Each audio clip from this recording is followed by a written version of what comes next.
The fluorescent lights hummed overhead, casting harsh shadows across the oil-stained concrete floor of Hangar Bay 7. At 4:47 a.m., the massive aircraft maintenance facility at Edwards Air Force Base buzzed with pre-dawn activity as dozens of technicians prepared for another grueling day servicing the most advanced fighter jets in the American arsenal. The air reeked of hydraulic fluid, jet fuel, and the metallic tang of industrial lubricants that seemed to permeate everything within a 50-mile radius of the base. Before we jump back in, tell us where you're tuning in from, and if this story touches you, make sure you're subscribed because tomorrow I've saved something extra special for you.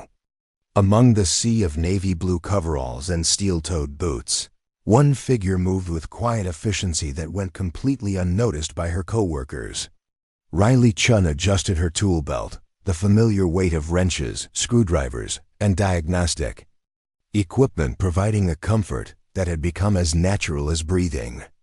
Her coveralls bore the standard issue maintenance crew patches, but unlike the specialized avionics technicians, hydraulic specialists, and engine mechanics who commanded respect and decent pay grades, Riley's uniform carried the simple designation. That made her nearly invisible. General Maintenance. In the rigid hierarchy of military aircraft maintenance, General Maintenance occupied the bottom rung. They were the janitors with wrenches, responsible for cleaning, basic repairs, fluid changes, and the 1,000 mundane tasks that kept multi-million-dollar fighter jets operational but never earned recognition. While the specialized technicians diagnosed complex electronic systems and rebuilt sophisticated engines, General Maintenance crew mopped up their messes and replaced worn gaskets. Riley had been assigned to Edwards Air Force Base 14 months ago, fresh from completing her Air Force technical training with scores that should have qualified her for advanced specialization programs. Instead, she found herself wielding floor buffers and changing light bulbs in aircraft she wasn't authorized to touch beyond basic cleaning protocols. The assignment had been explained as temporary, a stepping stone to better opportunities, but temporary had stretched into over a year of watching less qualified personnel receive promotions, while she remained stuck in maintenance limbo. The morning briefing commenced at precisely 500 hours in the cramped ready room adjacent to the main hangar floor. Technical Sergeant Marcus Webb stood before a whiteboard covered in aircraft tail numbers, maintenance schedules, and priority assignments. Webb had supervised Hangar Bay 7 for 6 years, establishing himself as the undisputed authority on everything from parts inventory to personnel assignments. His reputation for running an efficient operation had earned him respect from base command, but his management style leaned heavily toward old-school military hierarchy where questioning orders was grounds for disciplinary action. "Listen up, people," Webb announced, his voice cutting through the low murmur of conversation among the assembled technicians. "We've got 18 birds scheduled for routine maintenance today, plus 2 emergency repairs from yesterday's training missions. Johnson, your team takes the hydraulics work on aircraft 847 and 851. Martinez, you're handling the engine inspection on 823. Davidson, electronics diagnostics on the entire C-Flight lineup." Riley listened as Webb systematically assigned the meaningful work to the senior technicians, each task requiring specialized knowledge and offering opportunities to learn advanced systems. The assignments followed the same predictable pattern that had defined her daily routine for over a year. The real technicians received challenging projects while General Maintenance handled everything else. "Chun," Webb finally called out, not bothering to look in her direction. "Bay 7 needs a complete deep clean. All tool cribs require inventory and organization, and the parts wash station has been backing up again. Probably needs the drains snaked and filters replaced. Standard General Maintenance protocols." The assignment wasn't unexpected, but it still stung. While her colleagues would spend the day working directly on aircraft systems, learning new techniques, and building expertise that could advance their careers, Riley would be elbow-deep in industrial cleaning solutions and clogged drain pipes. It was honest work, necessary work, but it was also a dead end that kept her isolated from the technical challenges she joined the Air Force to pursue. As the briefing concluded and technicians dispersed to collect their assignments, Riley overheard the familiar conversations that had become background noise to her daily existence. Senior Airman Jake Morrison, a hydraulics specialist with half her technical training scores, but twice her pay grade, was complaining to his teammates about the complexity of his assigned repairs. "This bleeding system is completely shot," Morrison grumbled, reviewing his work order. "Probably looking at 8 hours minimum, maybe 12 if we run into complications. These older birds are nothing but problems waiting to happen." His partner, Staff Sergeant Tony Guerrero, nodded sympathetically. "Command keeps pushing these maintenance schedules like we're working on lawnmowers instead of fighter jets. You can't rush hydraulic system overhauls without risking serious safety issues." Riley paused in gathering her cleaning supplies, unable to ignore the technical discussion unfolding nearby. She'd completed extensive hydraulic systems training during her technical school program, achieving the highest scores in her class on both written examinations and practical applications. The bleeding procedure Morrison was describing as impossibly complex was something she could complete in half the time he was estimating, using diagnostic techniques that would identify problems before they became expensive failures, but pointing out her expertise would only invite mockery or, worse, accusations of overstepping her assigned duties. General maintenance personnel weren't supposed to possess advanced technical knowledge, and demonstrating such skills would raise uncomfortable questions about why she remained stuck in her current position. Instead, Riley focused on loading her cart with the industrial cleaning supplies, drain augers, and replacement filters needed for another day of invisible labor. The irony wasn't lost on her that she'd be spending hours maintaining the facilities where other people performed the work she was qualified to do but wasn't allowed to touch. The morning progressed with mechanical predictability. Riley systematically worked through Bay 7, removing accumulated dust and debris from workstations, organizing tool inventories that had been scattered by careless technicians, and scrubbing oil stains that seemed to regenerate overnight. The work required attention to detail and physical stamina, but it utilized perhaps 1% of her actual technical capabilities, around 0800 hours. As Riley was replacing clogged filters in the parts washing station, she overheard a conversation that made her blood pressure spike. Two contract civilians, visiting specialists from the aircraft manufacturer, were discussing maintenance procedures with Technical Sergeant Webb near the administrative office. "Your efficiency ratings are impressive," one of the civilians was saying, consulting a tablet loaded with performance data. "Average maintenance completion times are well within acceptable parameters, and your quality control metrics exceed most facilities we audit." Webb accepted the praise with practiced modesty. "We run a tight operation here. Good people, proper training, attention to detail. That's what separates professional maintenance operations from amateur hour." The second civilian nodded approvingly. "The military's commitment to technical excellence really shows in facilities like this. Every technician we've observed demonstrates exceptional competency in their specialized areas." Riley continued working, but the conversation felt like salt being rubbed into an open wound. The efficiency ratings and quality metrics these civilians were praising had been achieved, partly through her invisible contributions. She'd identified dozens of potential problems during her cleaning duties, discreetly alerting senior technicians to issues they might have missed. Her meticulous organization of tool inventories had prevented countless delays when technicians needed specific equipment quickly. Her thorough cleaning procedures had revealed wear patterns and stress indicators that less observant personnel might have overlooked, yet none of that contribution appeared in any official reports or performance evaluations.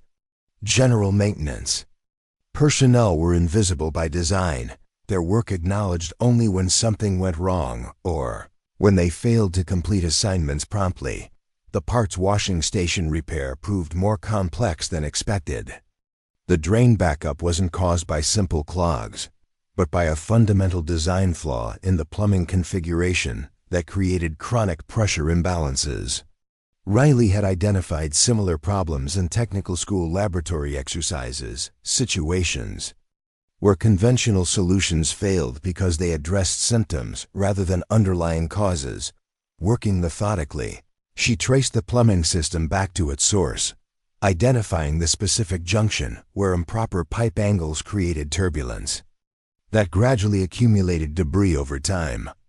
The permanent solution required rerouting approximately 6 feet of drainage pipe, installing a pressure relief valve, and adjusting the wash station's flow regulator to prevent future backups. It was exactly the kind of problem-solving that attracted her to technical work in the first place: systematic diagnosis, creative solutions, and lasting repairs that prevented recurring failures.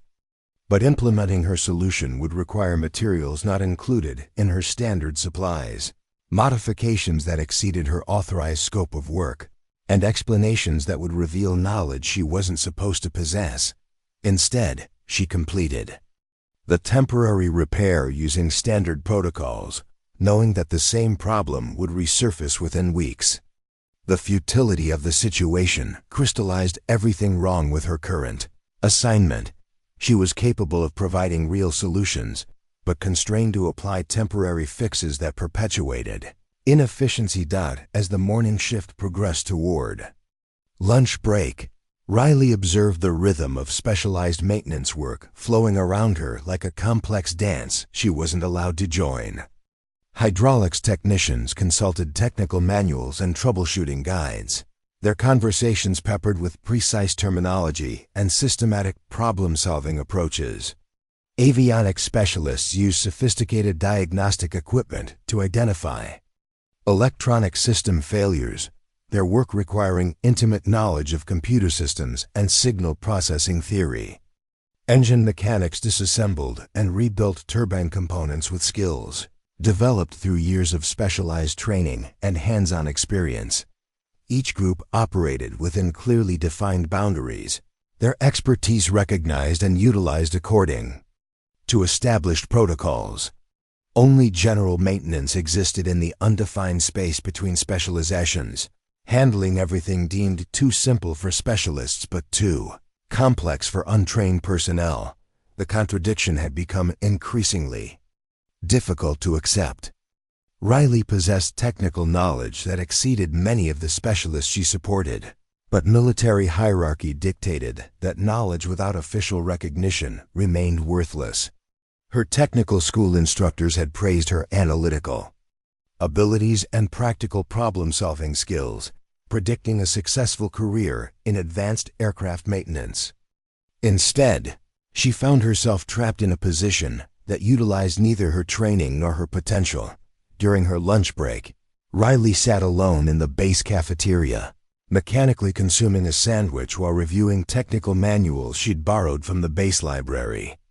The manuals covered advanced hydraulic system design, electronic warfare countermeasures, and turbine engine overhaul procedures, topics far beyond her official duties, but essential for understanding the aircraft she wasn't allowed to work on. Preparing and narrating this story took us a lot of time, so if you are enjoying it, subscribe to our channel. It means a lot to us. Now back to the story. Other maintenance personnel occupied nearby tables. Their conversations focused on technical challenges, upcoming training opportunities, and career advancement prospects. Riley listened without participating, gathering information about problems they were encountering and solutions they were considering. Often, she recognized approaches that could be improved or alternatives that might prove more effective, but offering suggestions would only highlight the artificial barriers that prevented her from contributing meaningfully to their work. The afternoon brought news that would test everyone's assumptions about technical expertise and job classifications. At 13:47 hours, The base public address system crackled to life with an announcement that sent ripples of tension throughout the maintenance facility. Attention all personnel in Hangar Bay 7. We have received reports of a potential hydraulic system malfunction on aircraft 847, currently scheduled for routine maintenance. All work on this aircraft is immediately suspended pending investigation by qualified hydraulic specialists. This is not a drill. Riley looked up from her current assignment, replacing burned-out bulbs in the overhead lighting system, and felt her pulse quicken. Aircraft 847 was the same jet that Senior Airman Morrison had been working on since early morning. The hydraulic system he'd described as problematically complex. If there was indeed a malfunction, it represented exactly the kind of serious safety issue that could ground the entire fleet until the problem was identified and resolved. Technical. Sergeant Webb's voice echoed across the hangar floor as he coordinated the response to the potential emergency. Morrison Guerrero, I need a complete status report on your work with 847's hydraulic system. What procedures have been completed, what's still in progress, and what readings are you seeing on your diagnostic equipment? From her position near the lighting panel, Riley had a clear view of the aircraft in question and the cluster of technicians gathering around its landing gear bay where the primary hydraulic connections were located. She could see Morrison consulting his technical manual while Guerrero operated diagnostic equipment, both men looking increasingly concerned as they discussed their findings. The investigation continued for nearly an hour, with additional specialists called in to verify the initial assessments and provide expert opinions on the nature of the potential malfunction. Riley continued her assigned duties, but her attention remained focused on the developing situation and the technical discussions. She could overhear from across the hangar floor. What she heard made her realize that everything was about to change, and that her months of invisible service were about to become very visible indeed. The hydraulic malfunction wasn't just a routine maintenance issue. It was a potentially catastrophic failure that could affect the entire fleet of aircraft. And the people investigating it were missing something crucial that only she had noticed. But revealing her knowledge would require stepping far outside her assigned role, challenging the expertise of senior technicians, and risking everything she'd worked to build at Edwards Air Force Base. The decision she made in the next few minutes would determine not just her own future, but potentially the safety of every pilot who would fly these aircraft in the weeks to come.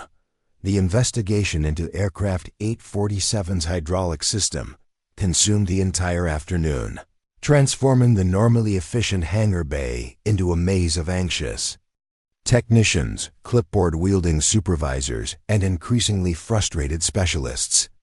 Riley watched from her assigned position near the electrical panel as waves of personnel descended upon the aircraft, each group bringing their own diagnostic equipment and theories about the potential malfunction. By 1500 hours, the situation had escalated beyond routine maintenance protocols.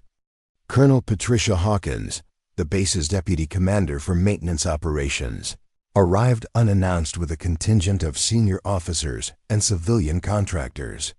Her presence immediately elevated the stakes from a simple hydraulic issue to a potential fleet-wide safety concern that could ground hundreds of aircraft across multiple bases. "Gentlemen," Colonel Hawkins announced, her voice carrying the authority of someone accustomed to managing crises, "I need definitive answers about this hydraulic system, and I need them within the next 2 hours. If we're looking at a design flaw or manufacturing defect, every similar aircraft in our inventory becomes a potential safety hazard." Technical Sergeant Webb stood at attention, visibly uncomfortable with the unexpected scrutiny from Base Command. "Ma'am, our hydraulics team has been conducting a thorough investigation since the initial report. Senior Airman Morrison and Staff Sergeant Guerrero are our most experienced specialists in this particular system configuration." Morrison stepped forward, consulting the thick technical manual he'd been carrying for the past 3 hours. "Colonel, We've completed comprehensive pressure tests, fluid analysis, and component inspections according to standard diagnostic protocols. All readings appear within normal operational parameters." Colonel Hawkins frowned, clearly unsatisfied with the preliminary assessment. "Appear within normal parameters? Airman, either the system is functioning correctly or it isn't. We don't ground aircraft based on appearances." The exchange highlighted exactly what Riley had observed throughout her tenure in general maintenance: the gap between procedural compliance and actual problem-solving. Morrison and his team were following established protocols precisely, but protocols weren't designed to identify subtle issues that fell outside standard diagnostic criteria. From her vantage point across the hangar, Riley could see details that the cluster investigators were missing. The aircraft's nose gear exhibited a slight but consistent lean that indicated uneven hydraulic pressure distribution. The landing gear actuator housing showed stress patterns around the mounting bolts. That suggested chronic pressure fluctuations. Most importantly, the hydraulic fluid reservoir displayed discoloration patterns that revealed internal component wear far exceeding normal operational limits. These weren't dramatic failures that would trigger standard diagnostic alarms, but they were unmistakable indicators of a systemic problem that would eventually result in catastrophic hydraulic failure. Riley had learned to recognize such patterns during her technical training, where instructors emphasized the importance of visual inspection techniques that complemented electronic diagnostics, but voicing her observations would require interrupting a colonel's investigation, contradicting the assessments of senior specialists, and revealing knowledge that general maintenance personnel weren't supposed to possess. The risk to her career would be enormous, while the likelihood of being taken seriously remained minimal. As the investigation continued, Riley noticed something that made her blood run cold. Senior Airman Morrison was preparing to authorize the aircraft for return to flight status based on his diagnostic findings. The paperwork he was completing would certify that Aircraft 847's hydraulic system met all safety requirements for operational missions. The decision was technically correct, according to standard procedures, but Riley knew it was fundamentally wrong. The aircraft's hydraulic system was operating within acceptable parameters only because it was compensating for internal wear through increased pressure cycling. Under normal ground operations, this compensation mechanism could maintain system stability indefinitely. But under the extreme stress conditions of combat maneuvers or emergency situations, the worn components would fail catastrophic. At 16:30 hours, Colonel Hawkins announced her decision based on the specialist team's findings. Based on the comprehensive investigation conducted by our qualified hydraulics personnel, Aircraft 847 is cleared for return to operational status. The initial malfunction report appears to have been a false alarm caused by routine system cycling. The announcement should have resolved the situation, but Rayleigh felt a growing sense of dread as she watched Morrison and Guerrero begin disconnecting their diagnostic equipment. They were about to release an aircraft with a hidden hydraulic defect that could kill its pilot during the next high-stress mission. Her grandfather's voice echoed in her memory, words from countless conversations during her childhood when he'd taught her about mechanical systems and problem-solving. Frank Chun had been a master machinist for Boeing during the Korean War, responsible for maintaining aircraft that flew combat missions over hostile territory. His philosophy had been simple but profound. Tools don't lie, regulations don't fly. Planes and being right on paper doesn't matter if someone dies because you missed something real. The memory crystallized Riley's decision. She couldn't prevent Morrison from signing off on the aircraft, but she could document what she'd observed and ensure that someone with authority understood the real situation. Even if it meant risking her career, she couldn't stand by and watch a potentially lethal aircraft return to flight status at 1700 hours. As the day shift prepared to conclude their duties, Riley made a choice that would change everything. Instead of returning her cleaning equipment to the storage area and heading to the barracks for evening chow, she approached Technical Sergeant Webb's office with a maintenance report she'd never been authorized to write. Webb looked up from his paperwork with barely concealed irritation. "Chun, shift's over. Whatever cleaning issue you've discovered can wait until tomorrow morning." "Sergeant, this isn't about cleaning," Riley replied, placing the handwritten report on his desk.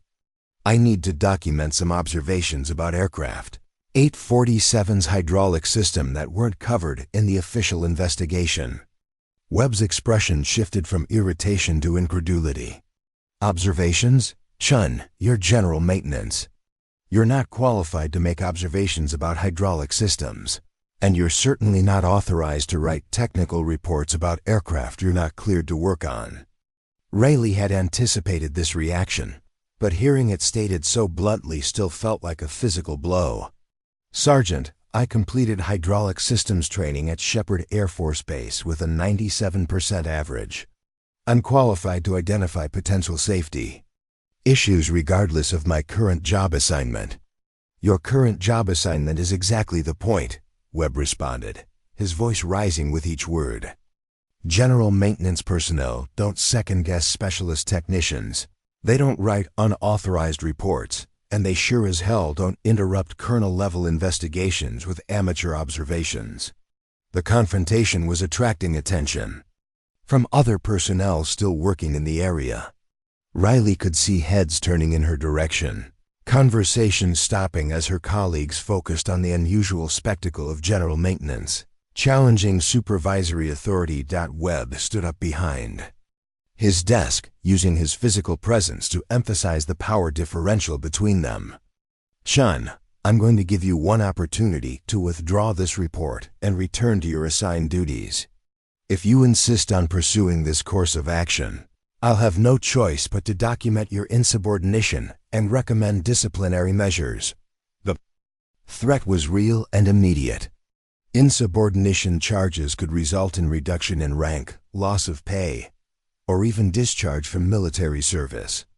Rayleigh's entire future in the Air Force hung in the balance, dependent on her willingness to accept Webb's authority and abandon her concerns about aircraft safety. But she also understood that backing down now would establish a precedent that would define the rest of her military career. If she couldn't find the courage to speak up about a potential safety issue, she'd never be able to advocate for herself or contribute meaningfully to the mission she joined the Air Force to support.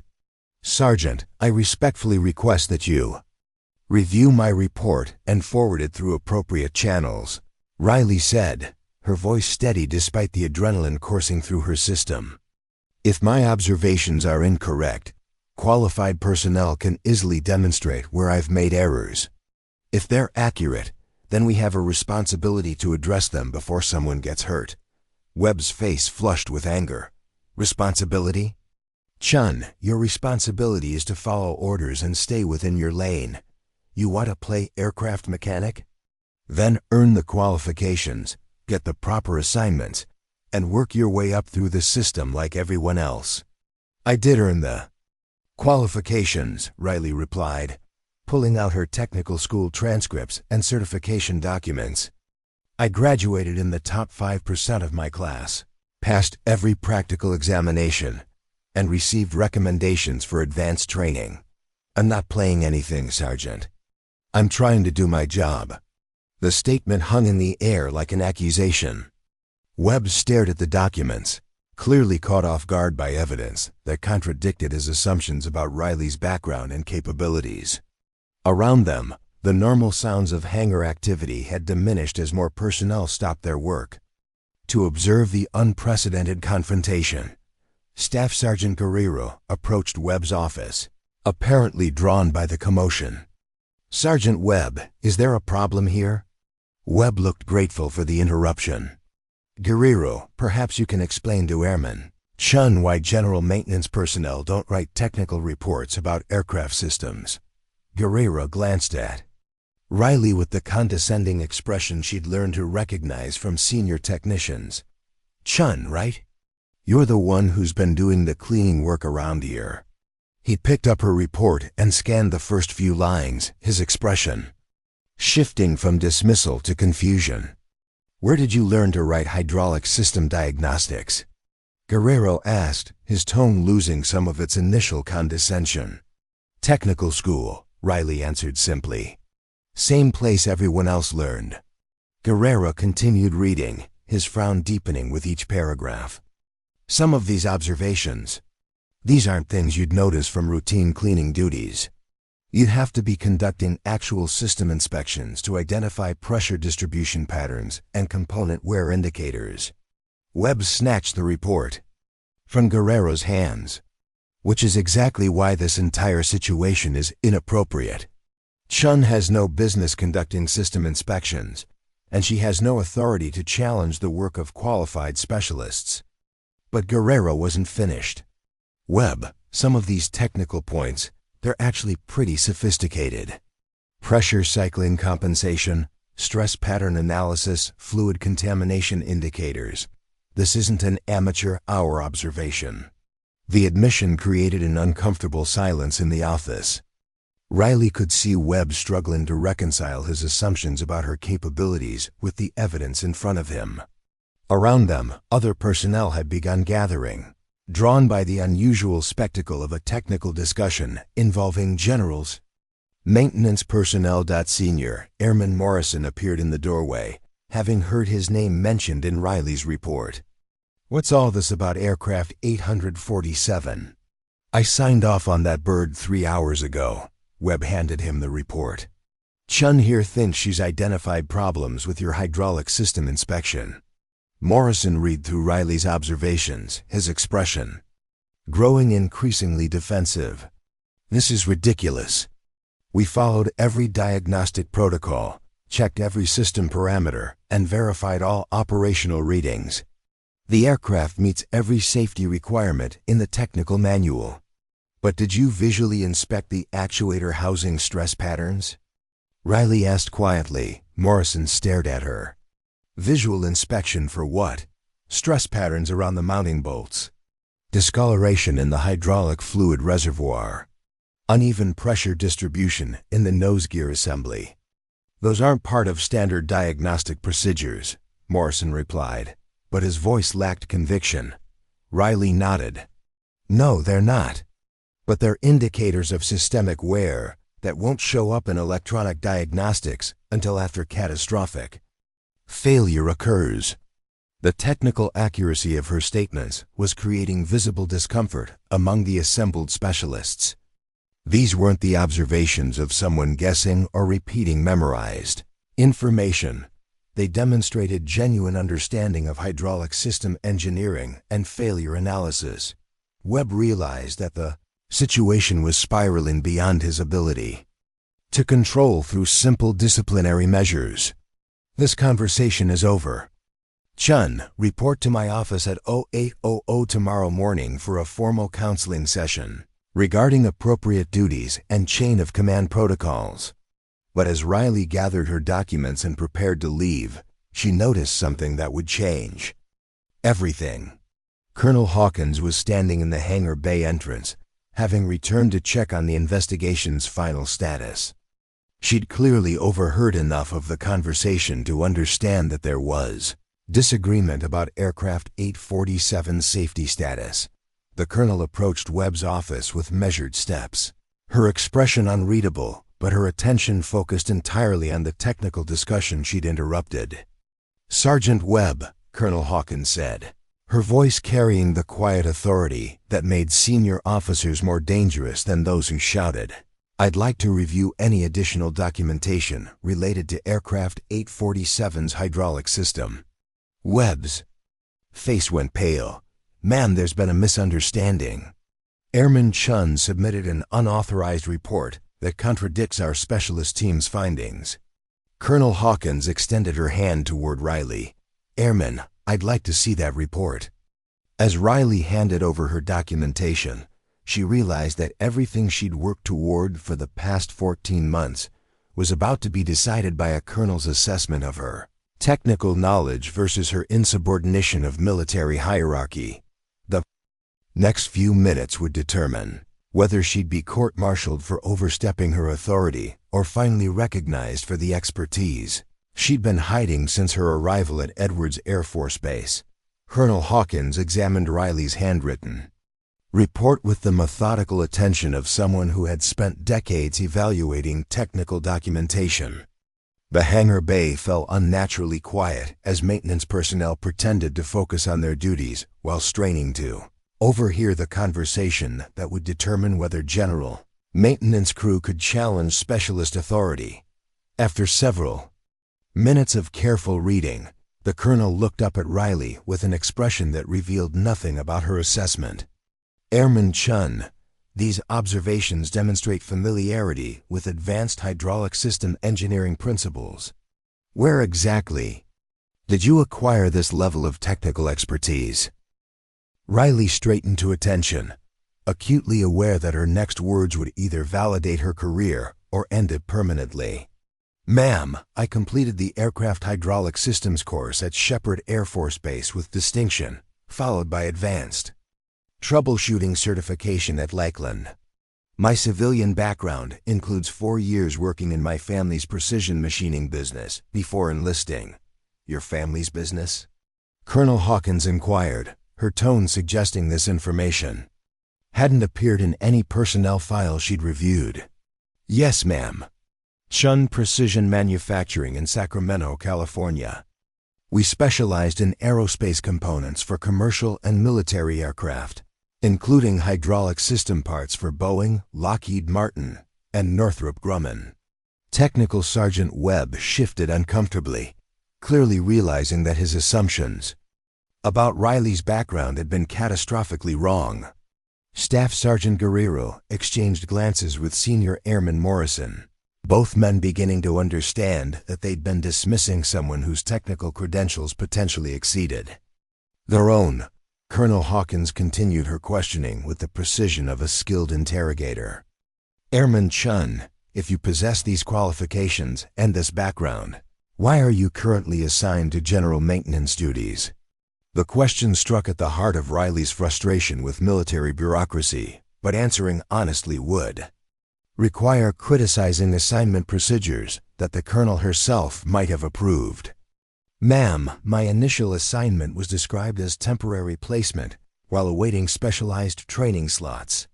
That was 14 months ago. 14 months, the colonel repeated, her voice carrying a note of disapproval that seemed directed at the system rather than at Riley. And during this time, have you requested reassignment or brought your qualifications to your supervisor's attention? Riley glanced at Technical Sergeant Webb, who was now staring at the floor with obvious discomfort. Ma'am, I've submitted multiple requests for specialized training consideration. The responses indicated that general maintenance experience was valuable preparation for advanced positions. Colonel Hawkins turned her attention to Webb. Sergeant, are you familiar with Airman Chun's technical background and training credentials? Webb's response came reluctantly. Ma'am, I was briefed that she was assigned to general maintenance duties. I didn't review her complete personnel file or technical school records. You didn't review her records, the colonel stated flatly. So for 14 months, you've had a hydraulic systems specialist cleaning floors and replacing light bulbs, because you assumed her assignment reflected her capabilities rather than administrative oversight. The accusation hung in the air like a toxic cloud. Around them, other maintenance personnel had stopped even pretending to work, recognizing that they were witnessing a fundamental challenge to the hierarchical assumptions that governed their daily operations. Colonel Hawkins returned her attention to Riley's report, focusing on specific technical observations that had caught her attention. Airman Chun, you mentioned pressure cycling compensation as an indicator of component wear. Explain what you observed and why it concerns you. Riley felt a surge of relief at finally being asked to discuss her actual findings rather than defending her right to make them. Ma'am, Aircraft 847's hydraulic system is maintaining acceptable pressure readings by increasing cycling frequency to compensate for internal leakage. The system appears functional during ground operations, but under High-stress conditions like combat maneuvers or emergency situations, the worn seals and gaskets will fail catastrophically. How can you determine this without disassembling the system components? Visual inspection of the actuator housings reveals stress patterns around mounting bolts that indicate chronic pressure fluctuations. The hydraulic fluid reservoir shows discoloration patterns consistent with seal degradation. Most importantly, the nose gear exhibits a slight but consistent lean that suggests uneven pressure distribution throughout the system. Colonel Hawkins nodded slowly, her expression indicating that Riley's technical explanations were both accurate and concerning. These observations weren't included in the specialist team's diagnostic report.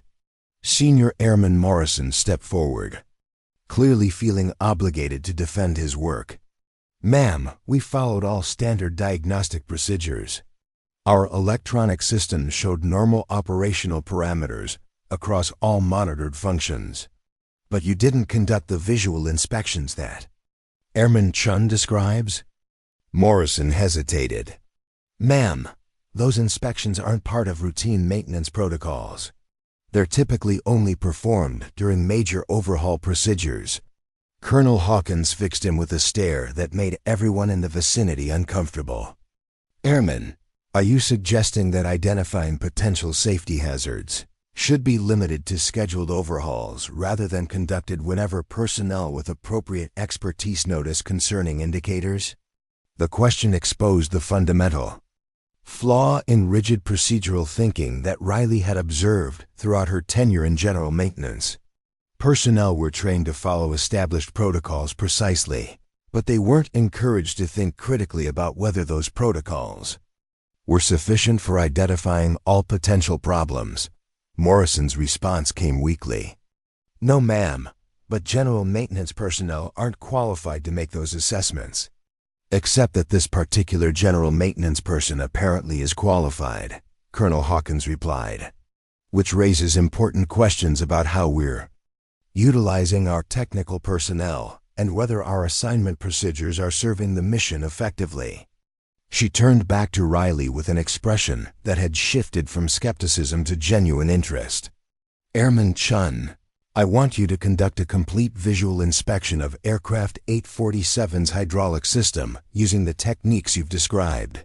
Document everything you observe and provide me with a detailed technical assessment of the aircraft's condition." Technical Sergeant Webb looked like he'd been struck by lightning. "Ma'am, Chun isn't authorized to perform system inspections. Insurance regulations, safety protocols, chain of command procedures." "Sergeant Webb," Colonel Hawkins interrupted, her voice carrying enough authority to silence the entire hangar bay. "I'm authorizing the inspection. Airman Chun will be operating under my direct orders with full base command authority. Are there any other concerns you'd like to raise?" Webb's face had gone completely pale. "No, ma'am." Colonel Hawkins looked around the assembled maintenance personnel, clearly recognizing that this moment would define attitudes and procedures for months to come. "Gentlemen, you're about to witness what happens when we focus on capabilities rather than job classifications. I suggest you pay attention." As the colonel departed to handle other duties, leaving Riley with unprecedented authority to investigate the aircraft she'd been forbidden to touch, the dynamics in Hangar Bay 7 shifted dramatically. Personnel who had ignored her for 14 months suddenly found reasons to work in areas where they could observe her inspection procedures. Riley approached Aircraft 847 with a mixture of excitement and trepidation. This was the opportunity she'd been waiting for since arriving at Edwards Air Force Base. But it also represented enormous pressure to validate her expertise in front of colleagues who had dismissed her capabilities. She began with external visual inspection, methodically examining each hydraulic component for signs of stress, leakage, or abnormal wear patterns. Her grandfather's training echoed in her memory as she applied techniques learned during childhood visits to Chen Precision Manufacturing, where she'd watched master machinists identify problems that electronic diagnostics couldn't detect. Nose gear assembly revealed exactly what she'd observed from a distance. Uneven pressure distribution causing a subtle but consistent lean that indicated internal system imbalances. The actuator housing showed stress fractures around mounting bolts, clear evidence of pressure cycling beyond normal operational parameters. Most concerning was the hydraulic fluid reservoir, which displayed discoloration patterns that told a detailed story of component degradation. The fluid's amber tint indicated seal material breakdown, while metallic particles suspended in the solution revealed accelerated wear in pumps and actuators. As Riley documented her findings, she became aware that Senior Airman Morrison was observing her work with growing unease. His diagnostic equipment had missed these indicators entirely, not because the equipment was inadequate, but because electronic systems could only detect problems that had progressed beyond the early warning stages that visual inspection could identify. Staff Sergeant Guerrero joined Morrison in watching Riley's methodical examination of system components. "She's using inspection techniques I've never seen before," Guerrero admitted quietly. "Where did she learn to identify stress patterns?" "Like that?" Morrison replied, his voice carrying a mixture of curiosity and defensive concern. Riley overheard their conversation but continued her work without comment. She was documenting evidence that would either prove her technical expertise or expose her as an overconfident amateur. The weight of 14 months' frustration and ambition rested on her ability to demonstrate that job. Classifications didn't determine technical competence. After 2 hours of intensive inspection, Riley had compiled a comprehensive assessment that painted a disturbing picture of aircraft 847's condition. The hydraulic system was indeed functioning within acceptable parameters, but it was compensating for multiple component failures through increased pressure cycling that would inevitably lead to catastrophic failure under high-stress conditions. Her documentation included detailed sketches of stress patterns, measurements of component wear indicators, and photographic evidence of fluid contamination that electronic diagnostics had failed to detect. More importantly, she'd identified specific components that required replacement and recommended inspection procedures for similar aircraft in the fleet. As Riley prepared her final report, she realized that she'd uncovered something more significant than a single aircraft's maintenance issues. She'd exposed fundamental flaws in diagnostic procedures that relied exclusively on electronic systems while ignoring visual inspection techniques that could identify problems before they became dangerous. The implications extended far beyond Aircraft 847 or even Edwards Air Force Base. If similar hydraulic system degradation existed throughout the fleet, hundreds of aircraft might be operating with hidden defects that could cause in-flight failures. At 1900 hours, as Riley completed her technical assessment, Colonel Hawkins returned to review her findings. The colonel's expression grew increasingly serious as she examined the documentation, photographs, and technical analysis that Riley had compiled. "Airman Chun," Colonel Hawkins said finally, "this is the most thorough hydraulic system assessment I've seen in 20 years of military service. Your findings indicate that aircraft 847 should be immediately grounded pending major component replacement." Riley felt a mixture of vindication and apprehension. "Ma'am, I believe similar conditions may exist in other aircraft with comparable service hours and maintenance histories." Colonel Hawkins nodded grimly. "That's exactly what I'm afraid of. Which means we need to expand this investigation immediately." She turned to address the maintenance personnel who had gathered to observe the unprecedented inspection. "Effective immediately, Airman Chun is reassigned to my direct staff as a hydraulic systems specialist. Her new duties will include developing enhanced inspection protocols and conducting fleet-wide safety assessments." The announcement sent shock waves through the assembled personnel. In the span of 8 hours, Riley had transformed from invisible general maintenance crew to a colonel's personal technical advisor with authority that exceeded most of her former supervisors. But as she looked around at the faces of her colleagues, some showing grudging respect, others displaying obvious resentment. At her sudden elevation, Riley realized that her real challenges were just beginning. Proving her technical expertise had been difficult enough. Now she would have to navigate the complex politics of military hierarchy while implementing changes that threatened established procedures and challenged the competence of senior personnel. Hidden truth about her capabilities had finally been revealed. But the legacy she would build depended on her ability to use that recognition to improve safety standards while surviving the inevitable backlash from those whose authority she had inadvertently undermined. The transformation of Riley's status from general maintenance to Colonel Hawkins' technical advisor created immediate ripple effects throughout Edwards Air Force Base that extended far beyond Hangar Bay 7. Word of her dramatic reassignment spread through the maintenance community with the speed of military gossip, generating reactions that ranged from grudging admiration to outright hostility.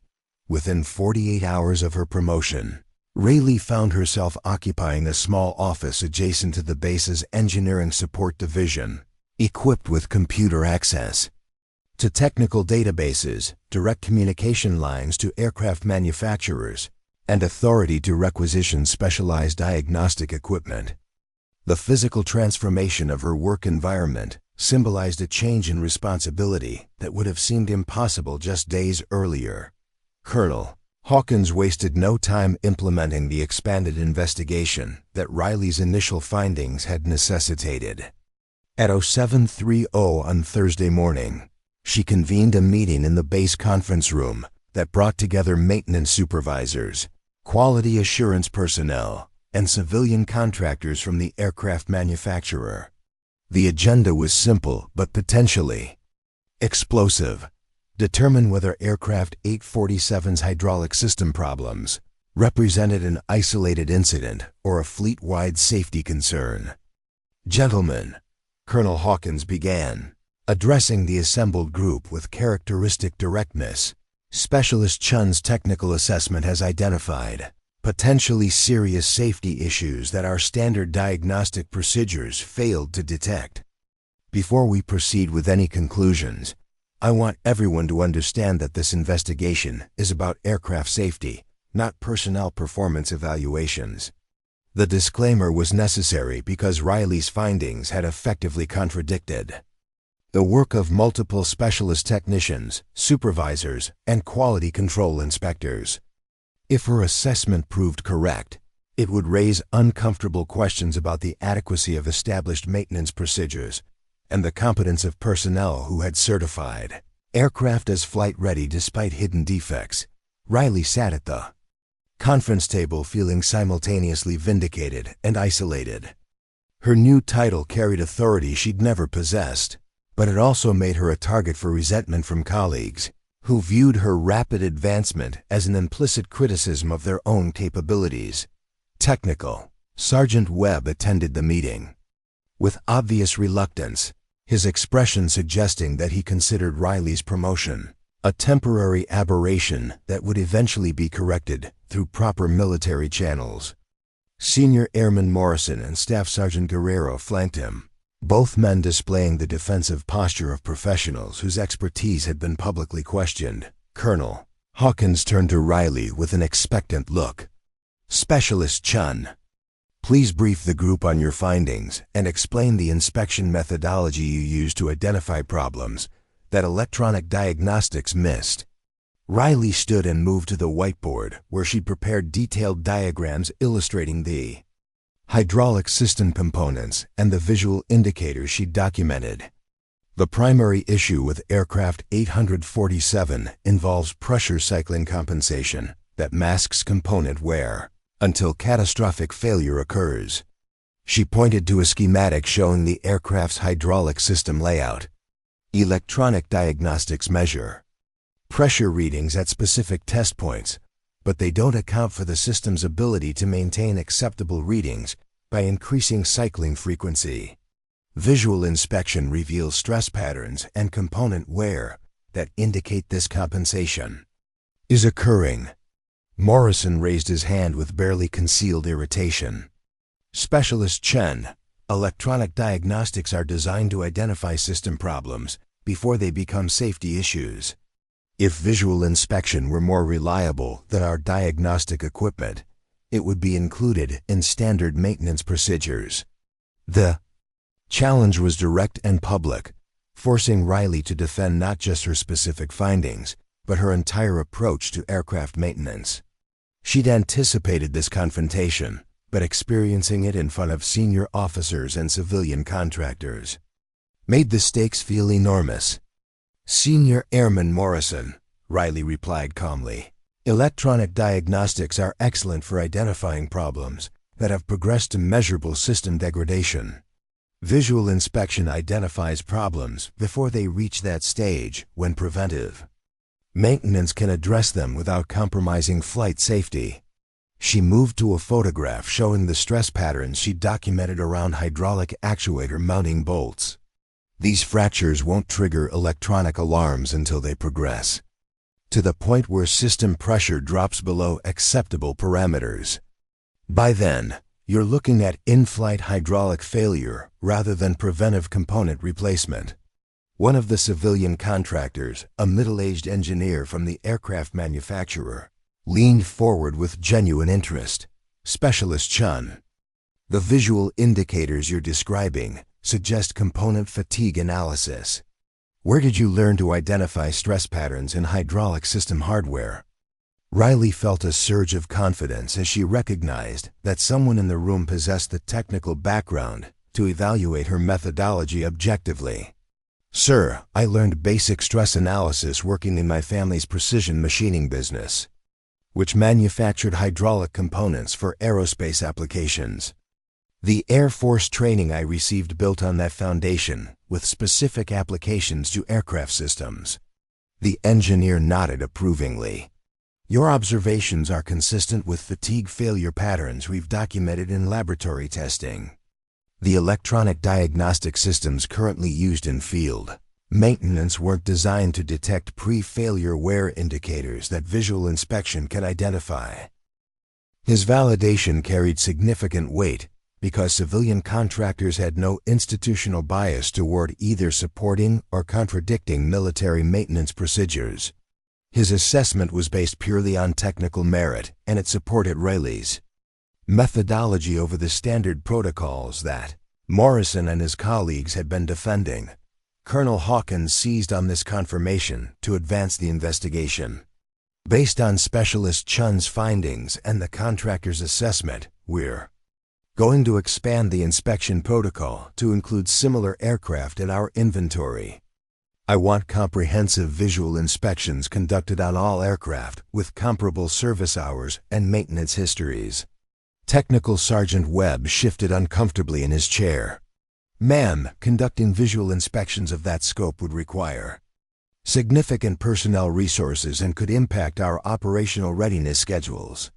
"Sergeant Webb," the colonel replied with an edge in her voice, "would you prefer to explain schedule delays to base command, or explain why we returned potentially unsafe aircraft to flight status?" The rhetorical question effectively ended debate about resource allocation, but it also highlighted the institutional resistance Riley would face as she attempted to implement enhanced inspection procedures. Personnel who had been following established protocols for years wouldn't readily accept that their methods were inadequate, particularly when those changes were being proposed by someone who had recently been considered unqualified to perform basic maintenance tasks. Over the following week, Riley found herself at the center of an intensive investigation that tested both her technical expertise and her ability to navigate military politics. She supervised visual inspections of 12 aircraft with service profiles similar to Aircraft 847, working alongside specialist technicians who ranged from genuinely curious about her methods to openly skeptical of her capabilities. The results were both vindicating and alarming. 8 of the 12 aircraft showed stress patterns and component wear consistent with the problems Riley had identified in Aircraft 847. 3 additional aircraft displayed different but equally concerning indicators of hydraulic System degradation.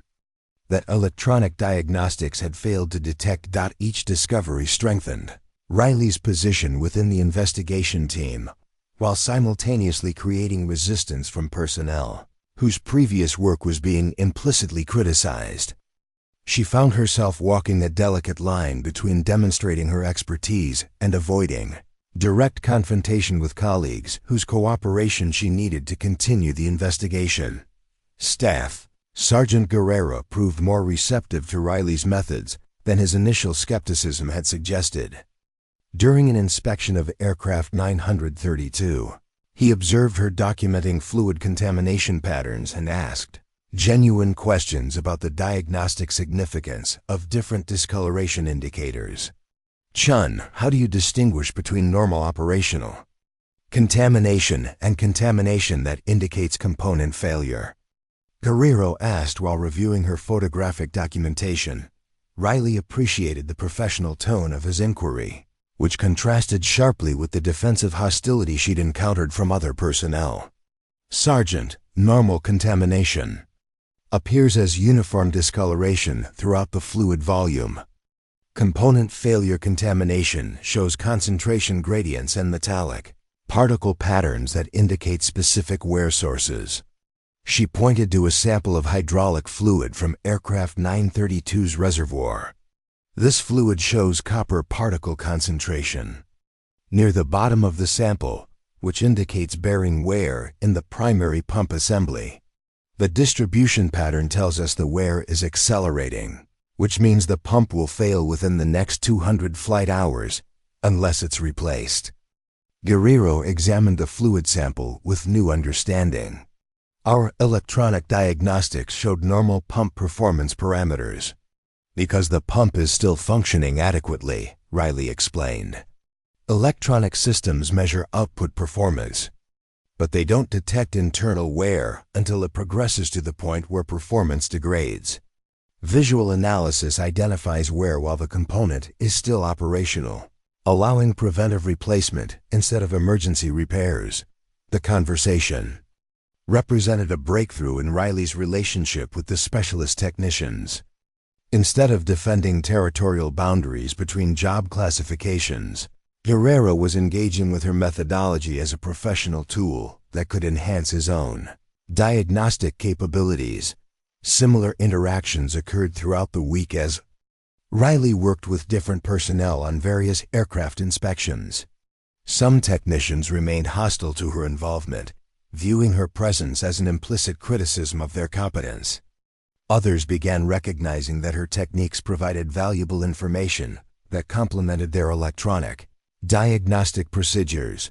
The investigation's most significant discovery came during the inspection of aircraft 1847, a jet with over 3,000 flight hours and a maintenance history that included multiple hydraulic system repairs.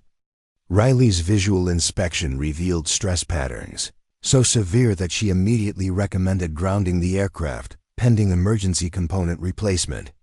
Senior Airman Morrison, who had been assigned to verify her findings, initially disagreed with her assessment. Chun, electronic diagnostics show all systems within normal parameters. This aircraft passed its last inspection 2 weeks ago. Riley guided him through her analysis, pointing out stress fractures that were invisible unless viewed from specific angles under proper lighting conditions. Morrison, look at the actuator housing from this position. Do you see the hairline fractures extending from the mounting bolt holes? Morrison adjusted his position and focused his attention where Riley was indicating. After several seconds, his expression changed as he recognized the stress patterns she was describing. Those fractures, they're not in any of our standard inspection checkpoints. Because standard inspections focus on areas where problems typically occur, Riley explained. These fractures develop in high-stress areas that aren't included in routine visual checks. Morrison continued examining the component, his skepticism giving way to genuine concern as he recognized the severity of the damage Riley had identified. If these fractures propagate during flight operations, Catastrophic hydraulic failure, Riley finished. Complete loss of flight control authority. The revelation transformed Morrison's attitude toward Riley's work. Faced with clear evidence of a potentially lethal defect that his diagnostic procedures had missed, he could no longer dismiss her methodology as amateur interference with professional maintenance operations. "Chun," Morrison said quietly. "How?" "Many other aircraft have problems like this that we're not detecting." The question captured the fundamental issue that Riley's investigation had exposed. Standard maintenance procedures were designed to identify known failure modes using established diagnostic protocols, but they weren't adequate for detecting new problems or variations, unfamiliar issues that fell outside routine inspection parameters. By the end of the week, Riley had documented safety concerns in 11 of the 12 aircraft she'd inspected. The problems ranged from minor component wear that would require attention within 6 months to serious defects that posed immediate flight safety risks. None of these issues had been detected by the electronic diagnostic systems that formed the foundation of the base's maintenance procedures. Colonel Hawkins reviewed Riley's comprehensive findings with an expression that combined satisfaction with her vindication and concern about the broader implications of the investigation. "Specialist Chun, your work has identified systematic gaps in our maintenance procedures that could have resulted in multiple aircraft losses and pilot fatalities." Riley felt the weight of that assessment settling on her shoulders. What had begun as frustration with her job assignment had evolved into a revelation about fundamental flaws in aircraft safety procedures that affected the entire military aviation community. "Ma'am," Riley replied, "I believe these problems exist throughout the fleet, not just at Edwards Air Force Base. The inspection techniques I've been using should be integrated into standard maintenance protocols at every facility that services these aircraft." Colonel Hawkins nodded thoughtfully. "That's exactly what I'm planning to recommend to Air Force Materiel Command. But first, we need to demonstrate that these techniques can be systematically implemented and that other personnel can be trained to use them effectively." The statement represented both an opportunity and a challenge. Riley had proven that her methods could identify problems that standard procedures missed, but scaling those techniques across the entire Air Force would require training hundreds of technicians, modifying established protocols, and overcoming institutional resistance to change. As she prepared to leave the conference room, Riley realized that her transformation from general maintenance crew to technical specialist was complete, but her real work was just beginning. She had the opportunity to fundamentally improve aircraft safety procedures, but success would depend on her ability to implement changes within a military bureaucracy that was naturally resistant to innovations that challenged established methods. The proving ground had validated her expertise, but the ultimate test would be her ability to transform that validation into lasting improvements in aircraft maintenance practices that could save lives throughout the military aviation community. 3 weeks after Riley's investigation had identified widespread hydraulic system defects throughout Edwards Air Force Base's aircraft inventory, an emergency situation developed that would test not only her technical expertise, but her ability to perform under life-threatening pressure. At 0347 hours on a Tuesday morning, the base's emergency alert system activated with a priority transmission that sent maintenance crews scrambling across multiple hangars. "All personnel, this is base operations with a code red aircraft emergency. F-16 Fighting Falcon, tail number 880421, has declared an in-flight emergency due to complete hydraulic system failure. Aircraft is currently airborne with approximately 90 minutes of fuel remaining. All available maintenance personnel, report to Emergency Response Station, Alpha, immediately." Riley was awakened in her quarters by the piercing sound of the alert. Klaxon, a noise she'd heard during training exercises but never in an actual emergency situation. As she quickly dressed and rushed toward the designated response station, She felt her pulse accelerating with the realization that someone's life depended on the maintenance team's ability to solve a problem under extreme time pressure. The emergency response station buzzed with controlled chaos as dozens of personnel assembled diagnostic equipment, consulted technical manuals, and established communication links with the distressed aircraft. Colonel Hawkins stood at the center of the operation, coordinating multiple teams while receiving real-time updates from the aircraft's pilot through the base control tower. Raven 421, this is Edwards Control, the tower operator transmitted. We're assembling our best maintenance team to analyze your situation. Can you provide additional details about the hydraulic failure? The pilot's voice crackled through the speakers with professional calm that barely concealed underlying tension. Edwards Control, I've lost all hydraulic pressure to primary flight controls. Emergency backup system is functioning, but I'm limited to basic flight maneuvers. Landing gear status is unknown. Can't get confirmation of extension or retraction. Riley arrived at the response station as Technical Sergeant Webb was briefing Colonel Hawkins on the aircraft's maintenance history. Ma'am, 880421 underwent routine hydraulic system inspection 6 days ago. All diagnostic tests showed normal operational parameters, and the aircraft was cleared for unlimited flight operations. Colonel Hawkins turned to Riley with an expression that conveyed both urgency and expectation. Specialist Chen, you're familiar with this aircraft's hydraulic configuration. What scenarios could cause complete system failure in a jet that passed inspection less than a week ago? Riley felt the weight of the moment settling on her shoulders. An Air Force pilot was flying a potentially uncontrollable aircraft with limited fuel, and her technical assessment might determine whether he lived or died. The theoretical knowledge she'd been applying to grounded aircraft would now be tested in a situation where mistakes had fatal consequences. Ma'am, Riley began, her mind racing through possible failure modes. Complete hydraulic failure in an aircraft that recently passed inspection suggests catastrophic component failure or massive system contamination. Based on the inspection findings from our recent investigation, I suspect we're looking at stress fracture propagation that caused sudden actuator housing failure. She moved to a whiteboard and quickly sketched the F-16's hydraulic system layout. If the primary actuator housing developed stress fractures similar to what we found in aircraft 1847, those fractures could propagate suddenly under high G maneuvers, causing complete fluid loss and system failure. Senior Airman Morrison, who had been monitoring radio communications with the aircraft, looked up with growing concern. If that's the case, what are the pilot's options for landing? Rayleigh's expression grew grave as she considered the implications.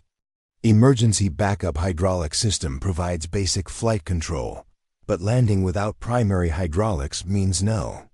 Normal gear extension, limited flap control, and severely reduced braking capability. He'd be looking at a gear-up landing on the emergency runway. Colonel Hawkins absorbed this assessment while coordinating with multiple teams simultaneously. Specialist Chen, I need you to determine exactly what failed and whether there's any way to restore partial hydraulic function for landing. We have emergency response teams standing by, but I want every possible option explored.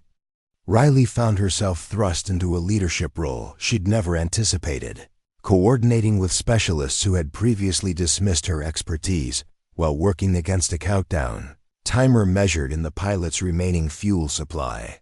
The irony wasn't lost on her that the same aircraft systems she'd been forbidden to touch just weeks earlier were now her responsibility in a life-or-death situation. She established communication with the pilot directly, using her technical knowledge to guide him through diagnostic procedures that could identify the specific nature of the hydraulic failure. Raven 421. This is Specialist Chun at Edwards Maintenance. I need you to check your hydraulic pressure indicators and describe exactly what you're seeing. The pilot's response came quickly.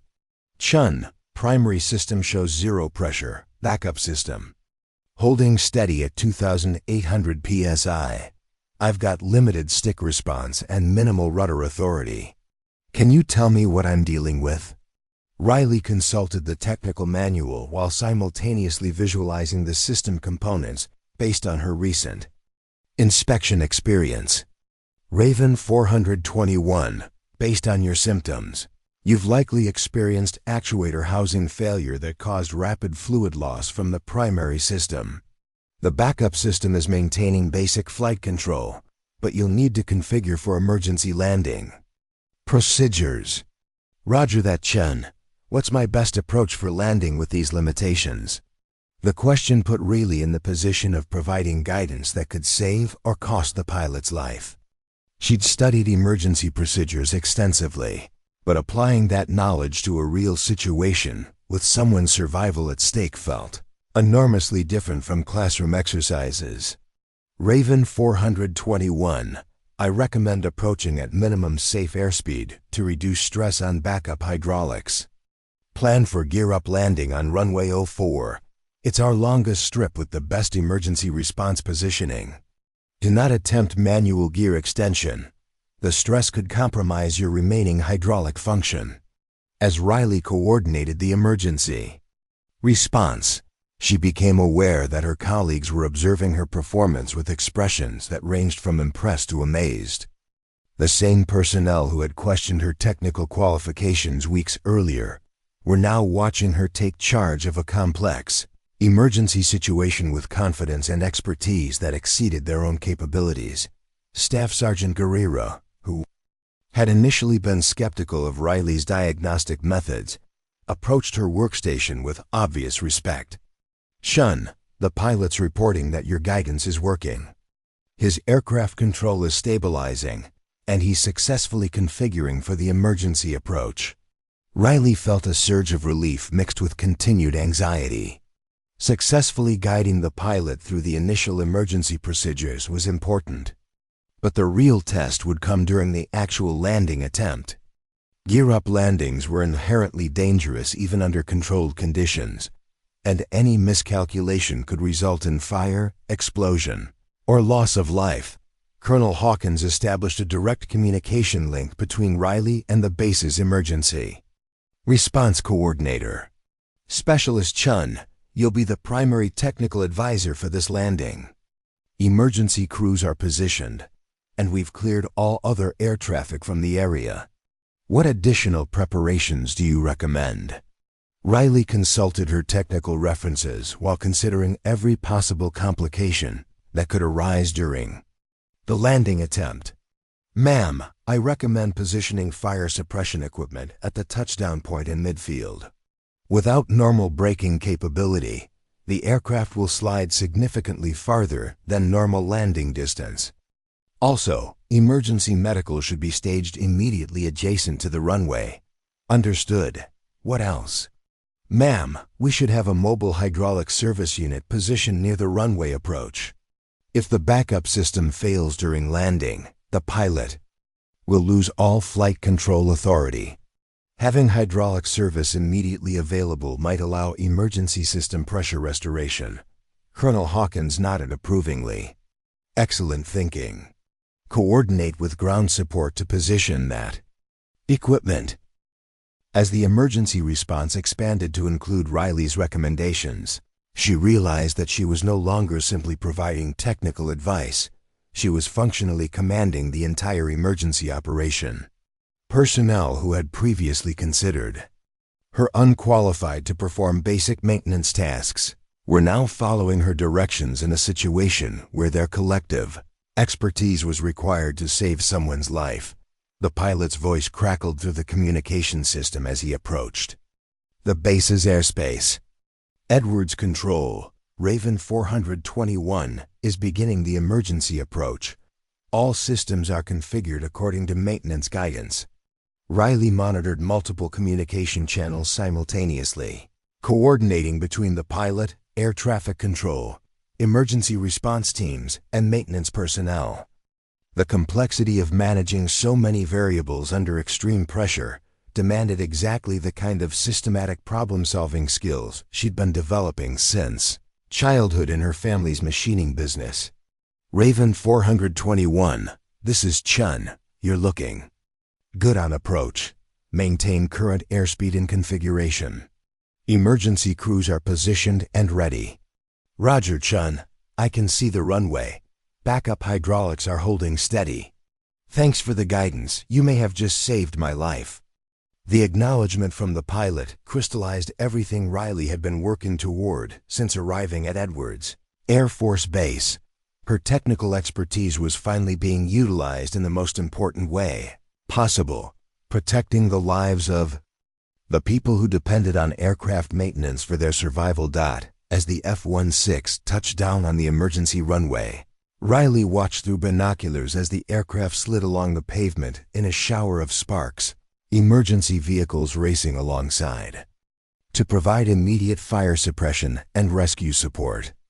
The landing was textbook perfect despite the aircraft's compromised condition, and the pilot emerged uninjured after the aircraft came to a complete stop. The successful emergency response represented vindication of Riley's expertise on multiple levels. Her technical assessment had correctly identified the nature of the hydraulic failure. Her emergency procedures had maintained aircraft control throughout the crisis, and her coordination had ensured optimal positioning of support resources for the landing. But more importantly, the emergency had demonstrated her ability to perform under the kind of pressure that separated competent technicians from exceptional ones. When someone's life hung in the balance, Riley had proven that her knowledge, training, and problem-solving abilities could be trusted with the most critical responsibilities. Colonel Hawkins approached Riley as the emergency response teams completed their post-landing procedures. Specialist Chun, your performance today was outstanding. You took command of a complex emergency situation and guided it to a successful conclusion. Riley felt a mixture of exhaustion and satisfaction as the adrenaline from the emergency began to subside. Ma'am, I was just applying the training and experience I've been trying to contribute since arriving at this base. And now everyone has seen what that training and experience can accomplish when properly utilized, the colonel replied. Which brings me to my next point. Based on your performance during this investigation and today's emergency response, I'm recommending you for immediate promotion to Technical Sergeant and assignment as the base's Chief of Advanced Maintenance. Procedures. The announcement represented a transformation that would have seemed impossible just a month earlier. Riley was being offered not only promotion beyond her current rank, but assignment to a newly created position that would give her authority to implement the inspection techniques and maintenance procedures she'd been developing. Around them, maintenance personnel who had witnessed her performance during the emergency were looking at her with expressions of genuine respect and admiration. The same colleagues who had dismissed her as unqualified general maintenance crew were now recognizing her as someone whose expertise had saved a pilot's life and potentially prevented the loss of a multi-million-dollar aircraft. Senior Airman Morrison approached Riley with an expression that combined embarrassment with sincere appreciation. Chun, I owe you an apology. I was wrong about your capabilities, and I was wrong to dismiss your findings during the hydraulic investigation. Riley extended her hand in a gesture of professional reconciliation. Morrison, we're all learning from this experience. The important thing is that we use what we've learned to improve aircraft safety for everyone. As the base gradually returned to normal operations following the emergency response, Riley realized that the ultimate test had proven more than her technical competence. It demonstrated her ability to lead under pressure, coordinate complex operations, and earn the respect of colleagues through performance rather than rank or position. The transformation from general maintenance crew to emergency response leader represented exactly the kind of career progression she'd hoped for when enlisting in the Air Force. But more importantly, it had validated her belief that technical expertise and problem-solving ability mattered more than job classifications or hierarchical assumptions. Standing on the tarmac as the damaged F-16 was towed to the maintenance hangar, Riley understood that her real work was just beginning. The emergency had proven her capabilities, but implementing systematic improvements to aircraft maintenance procedures would require sustained effort and continued demonstration of leadership abilities. The ultimate test had been passed, but the most important challenges lay ahead as she prepared to transform her individual success into institutional changes that could protect pilots and aircraft throughout the Air Force. 6 weeks after the dramatic emergency landing that had showcased Riley's technical expertise to the entire base, Edwards Air Force Base's main auditorium buzzed with anticipation for an event that would fundamentally alter how the military viewed maintenance personnel and technical qualifications. The ceremony, scheduled for 1,000 hours, would formally recognize achievements that extended far beyond individual career advancement, representing a paradigm shift in how the Air Force evaluated and utilized technical talent. Riley stood in the preparation room adjacent to the auditorium, adjusting her newly issued technical sergeant stripes while reviewing the speech she'd been asked to deliver to an audience that included base commanders, civilian contractors, representatives from Air Force Materiel Command, and maintenance personnel from bases across the western United States. The weight of representing not just her own accomplishments, but the potential of countless other underutilized technical specialists made the moment feel both personally satisfying and professionally daunting. Colonel Hawkins entered the preparation room with an expression of unmistakable pride, carrying a leather portfolio that contained documents whose significance would become clear during the ceremony. Technical Sergeant Chun, are you ready for what may be the most important recognition ceremony in Edwards Air Force Base history? Riley felt a mixture of excitement and nervousness as she considered the implications of the colonel's statement. Ma'am, I'm honored to represent the technical capabilities that exist throughout our maintenance community. This recognition belongs to everyone who's been working to improve aircraft safety. That's exactly the attitude that makes you the right person for what's about to happen, Colonel Hawkins replied, checking her watch. But before we proceed with the public ceremony, there are some private developments you need to understand. She opened the leather portfolio and extracted several official documents bearing the seals of multiple military organizations. Technical Sergeant Chun, your work identifying hydraulic system defects and developing enhanced inspection procedures has attracted attention at the highest levels of Air Force leadership. Riley examined the documents, recognizing commendation letters from organizations she'd only heard about in professional development courses. The signatures included names of generals, civilian leaders from the Department of Defense, and executives from major aerospace manufacturers. Ma'am, I don't understand. How did my work at Edwards reach these levels of leadership? Colonel Hawkins smiled. Because saving one pilot's life led to discoveries that could save hundreds more. The inspection techniques you developed have been tested at 12 other Air Force bases, identifying similar hydraulic system problems in over 200 aircraft. You've prevented what could have been multiple aircraft losses and pilot fatalities. The revelation struck Riley with unexpected force. What had begun as frustration with her job assignment had evolved into contributions that affected aircraft safety throughout the entire Air Force. The techniques she'd learned from her grandfather and refined through her own experience were now protecting pilots she would never meet at bases she would never visit. There's more, Colonel Hawkins continued, extracting additional documents from the portfolio. The civilian aerospace industry has taken notice of your work. Boeing, Lockheed Martin, and Northrop Grumman have all requested copies of your inspection protocols for incorporation into their manufacturing quality control procedures. Riley stared at the industry correspondence, struggling to process the magnitude of what she was hearing. Her maintenance procedures were being adopted by the same companies that had employed her family's precision machining business, creating a professional connection that spanned generations and linked her childhood training to her military career. Ma'am, this is overwhelming.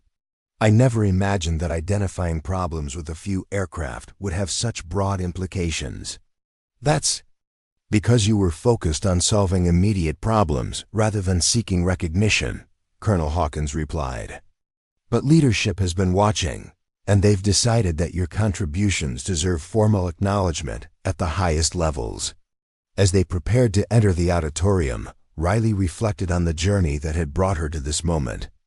15 months earlier, she had arrived at Edwards Air Force Base as general maintenance, crew with technical qualifications that no one bothered to review.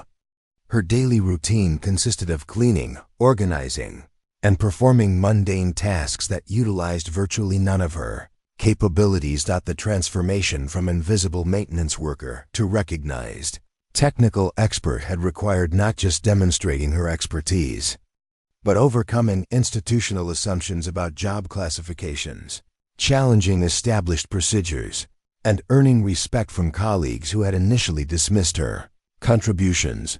The auditorium filled with personnel representing every aspect of military aviation, from pilots and aircrew to maintenance specialists, quality control inspectors, and civilian contractors. Riley noticed familiar faces throughout the audience. Technical Sergeant Webb, who had initially resisted her involvement in technical matters. Senior Airman Morrison, who had questioned her hydraulic system assessments. Staff Sergeant Guerrero, who had eventually become an advocate for her inspection methods. More significantly, she saw dozens of maintenance personnel she didn't recognize, individuals who had traveled from other bases to observe a ceremony that represented new possibilities for technical specialists throughout the Air Force. Their presence indicated that her story had resonated beyond Edwards Air Force Base, inspiring others who possessed expertise that exceeded their current job assignments. Brigadier General Patricia Morrison, the commanding officer for Air Force Materiel Command's Western Region, served as the ceremony's presiding officer. Her opening remarks established the significance of the recognition being presented. Ladies and gentlemen, today we gather to acknowledge achievements that exemplify the Air Force's commitment to excellence, innovation, and the safety of our aircrew. The individual we're recognizing has demonstrated that expertise and dedication can emerge from unexpected sources, and that our most valuable technical assets may not always be found in the positions where we expect them. General Morrison gestured toward Riley, who stood at attention in the front row. Technical Sergeant Riley Chun arrived at Edwards Air Force Base, assigned to general maintenance duties, a position that typically involves routine cleaning and basic repair tasks. What we didn't realize was that we had assigned a hydraulic systems specialist with advanced diagnostic capabilities to duties that utilized virtually none of her training or experience. The general's words carried an implicit criticism of assignment procedures that had wasted Riley's talents for over a year, but they also acknowledged institutional learning that could prevent similar situations in the future. Through her initiative, technical expertise, and courage to challenge established procedures, Technical Sergeant Chun identified critical safety defects that could have resulted in multiple aircraft losses and pilot fatalities. Her work has led to the development of enhanced inspection protocols now being implemented Air Force-wide. Riley felt the weight of hundreds of eyes focused on her as General Morrison continued her remarks. The attention was simultaneously gratifying and intimidating, representing recognition she had sought for months alongside responsibility that extended far beyond her personal career aspirations. But Technical Sergeant Chun's contributions extend beyond identifying specific aircraft defects. Her work has revealed systematic improvements needed in our approach to technical personnel management, maintenance procedures, and quality control protocols. She has demonstrated that excellence can emerge from any position when individuals are empowered to contribute their full capabilities. The general paused, allowing her words to resonate throughout the auditorium. Which brings me to the primary purpose of today's ceremony. She opened an official folder and extracted documents that would formalize Riley's transition from local recognition to Air Force-wide influence. Technical Sergeant Chun, by order of the Chief of Staff of the Air Force, you are hereby assigned to the newly created position of Director of Advanced Maintenance Procedures, with responsibility for developing and implementing enhanced inspection techniques throughout Air Force aviation maintenance operations. The announcement sent ripples of surprise through the audience. Riley had expected recognition for her recent work, but assignment to a director-level position represented authority and responsibility far exceeding anything she had anticipated. General Morrison continued, "This position carries promotion to Master Sergeant, effective immediately, along with assignment to Air Force Materiel Command Headquarters at Wright-Patterson Air Force Base.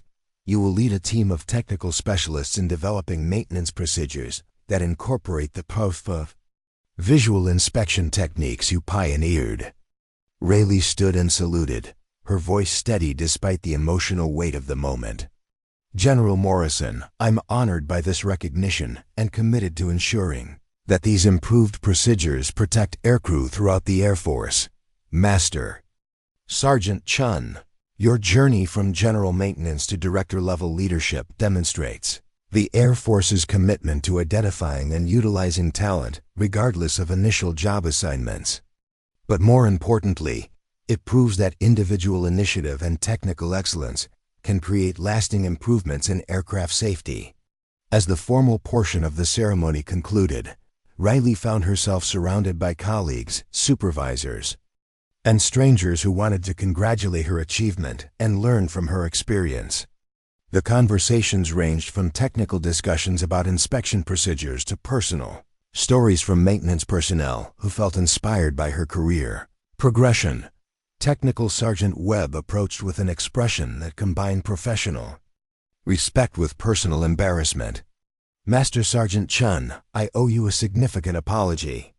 I failed to recognize your capabilities and wasted your talents for over a year.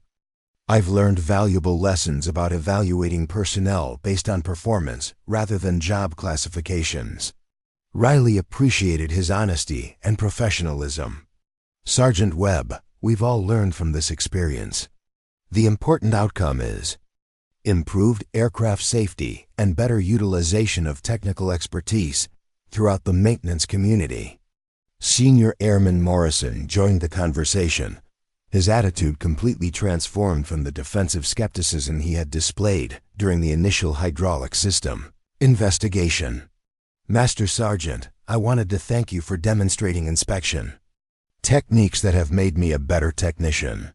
Your methods have helped me identify problems I would have missed using standard procedures." The acknowledgement represented exactly the kind of institutional change Riley had hoped to achieve. Instead of creating conflict between different approaches to aircraft maintenance, her techniques were being integrated with existing procedures to create more comprehensive diagnostic capabilities. As the ceremony's attendees gradually dispersed, Riley remained in the auditorium, reflecting on the transformation that had occurred over the past several months. The recognition she had received was gratifying, but it also represented the beginning of new challenges and responsibilities that would test her abilities in different ways. Colonel Hawkins approached with a final piece of information that would complete Riley's understanding of her new position's significance. "Master Sergeant Chun, there's one more aspect of your new assignment that I think you'll find particularly meaningful." She handed Riley a personnel roster for the Advanced Maintenance Procedures Directorate. "You'll be working with technical specialists from across the Air Force, including several individuals whose situations parallel your own experience at Edwards." Riley examined the roster, recognizing patterns that reflected her own journey from underutilization to recognition. The team included hydraulic specialists assigned to inappropriate positions, electronics experts working in unrelated fields, and engine technicians whose capabilities had been overlooked by supervisors who focused on job classifications rather than actual qualifications. "Ma'am, these personnel profiles suggest that my experience wasn't unique. There are probably hundreds of technical specialists throughout the Air Force whose expertise isn't being properly utilized. Exactly, Colonel Hawkins confirmed. Which is why your new position involves more than developing inspection procedures. You'll be creating systems for identifying and utilizing technical talent more effectively, ensuring that capability rather than job classification determines how personnel are assigned and utilized. The scope of responsibility associated with her new position exceeded anything Riley had imagined when she first challenged the hydraulic system inspection on aircraft 847. She was being asked not just to improve maintenance procedures, but to transform how the Air Force identified and developed technical expertise throughout its personnel system. As she prepared to leave Edwards Air Force Base for her new assignment at Wright-Patterson, Riley understood that the recognition ceremony had marked the end of one phase of her career and the beginning of another.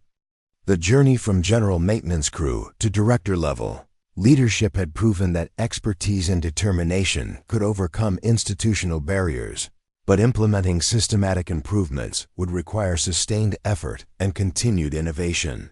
Standing in the empty auditorium where her achievements had been formally recognized, Riley felt the presence of her grandfather Frank Chun, whose precision machining expertise had provided the foundation for everything she had accomplished. His teachings about problem-solving, attention to detail, and commitment to quality had guided her through challenges he could never have anticipated. The recognition and transformation were complete, but Riley's most important work lay ahead, ensuring that other technical specialists would have opportunities to contribute their expertise without enduring the frustration and obstacles she had overcome. The ceremony had celebrated individual achievement, but lasting success would be measured by institutional changes that empowered talented personnel throughout the Air Force to reach their full potential. 5 years later, Master Sergeant Riley Chun addressed the International Aviation Safety Council in Geneva. Her techniques had prevented over 2,000 aircraft failures globally, saving an estimated 400 lives across military and commercial aviation. Boeing's chief safety officer approached after her presentation. "We're integrating your stress analysis methods into our manufacturing process. Every new aircraft will incorporate your inspection protocols." The most meaningful moment came when Technical Sergeant Webb, now retired, found her after the ceremony. "Riley, I finally understood what we wasted when I worked your old position for 6 months. You've opened doors for hundreds of overlooked specialists." Riley's Advanced Maintenance Academy at Wright-Patterson had transformed careers worldwide. Former supply clerks with electronics expertise, administrative staff with mechanical knowledge, and desk-bound engineers now contributed their full potential to aviation safety. As she transitioned to civilian consulting, Riley established the Swung Institute for Advanced Maintenance Excellence. Her grandfather's photograph occupied her office wall with a simple inscription: "Frank Chun, Master Machinist Excellence spans generations." The girl dismissed as a cleaning crew had revolutionized global aircraft safety. Her greatest pride? Knowing that somewhere, another maintenance worker with hidden expertise would find their opportunity, because someone had proven transformation was possible. Up next, you've got 2 more standout stories right on your screen. If this one hits the mark, you won't want to pass these up. Just click and check them out. And don't forget to subscribe and turn on the notification bell so you don't miss any upload from us.